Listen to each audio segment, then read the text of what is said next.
आज का लतीफ़ा। एक सियासी जमात के लीडर तकरीर कर रहे थे।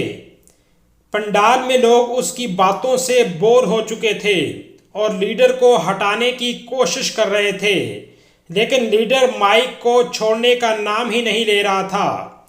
आखिरकार एक आदमी से रहा नहीं गया। वो स्टेज पर पहुंचा और उस लीडर के कान में कुछ कहा, जिसके फौरन बाद लीडर अपनी तकरीर करके कुर्सी पर बैठ गया।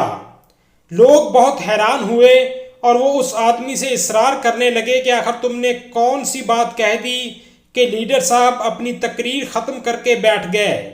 उस आदमी ने कहा कि मैंने लीडर के कान में कह दिया कि आपका पजामा फटा हुआ है।